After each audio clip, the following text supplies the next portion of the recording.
नमस्कार मैत्रिणींनो, मी वेदांती आणि ज्योतीच्या रेसिपीमध्ये तुमचं स्वागत करत आहे।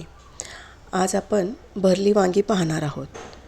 तर भरली वांगीमध्ये मी ही बारकी वांगी घेतली आहे। तर आपण ह्याला आधी स्वच्छ करून घेऊया। त्याची देठं आणि ह्याला जी काठी आहे ते आपण काढून घेऊया। आणि ह्याला मी एका पातेल्यात मीठ टाकलं आणि त्यात मी हे देठं आणि काटे काढून वांगी पाण्यात टाकली आहे। आता आपण ह्याला जे मसाला असतो तयार करूया। मी दाण्याचा कूट घेतलेला आहे। त्याच्यामध्ये हळद, मीठ, तिखट आणि थोडीसं कोथिंबीर टाकली आहे। तर आपण हे सगळं मिश्रण वांग्यामध्ये भरून घेऊया। इथे मी वांग्यात भरून घेतलं आणि इथं गॅसवर मी कढई ठेवली आहे। कढईमध्ये मी तेल टाकलं आहे। आता इथं मी गॅसवर कढई ठेवली आहे। कढईमध्ये तेल टाकलं आहे। तेलामध्ये आपण थोडीशी मोहरी टाकू। ती तडतडली की त्याच्यामध्ये आपण थोडेसे जिरे,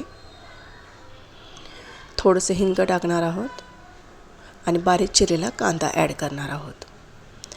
आणि हे सर्व आपण मिश्रण मिक्स करून घेणार आहोत। त्यासोबत मी थोडंसं आलं लसूणची पेस्ट टाकली आहे त्याच्यात। आणि त्यासोबत आपला जो दाण्याचा कूट जो उरला होता तो आपण त्याच्यामध्ये टाकून मिक्स करून घेणार आहोत। त्याच्यामध्ये अजून आपण काही मसाले ॲड करणार आहोत। आता आपण हे सगळं पहिले मिक्स करून घेऊया, परतून घेऊया आपण। परतून झालं की आपण ह्याच्यामध्ये काही मसाले टाकणार आहोत, जसे की धने पावडर, जिरे पावडर, लाल तिखट आणि हळद। हे आपण ॲड करून हे मिक्स करून घेणार आहोत।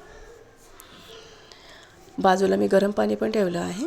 तर आपण हे वांगी हे मसाल्यामध्ये टाकून परतून घेणार आहोत। आता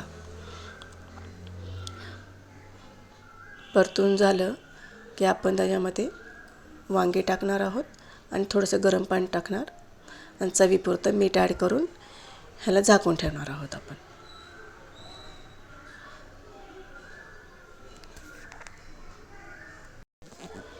आता आपण हे मसाले मिक्स करून ह्याला झाकून ठेवणार आहोत आणि एक उकळी काढून घेणार आहोत। चवीपुरतं थोडंसं मीठ टाका। हे बघा, आपली भाजी तयार झाली आहे। व्हिडिओ आवडला असेल तर व्हिडिओला लाईक, शेअर आणि सबस्क्राईब करा। पुन्हा भेटूया पुढच्या व्हिडिओत। बाय।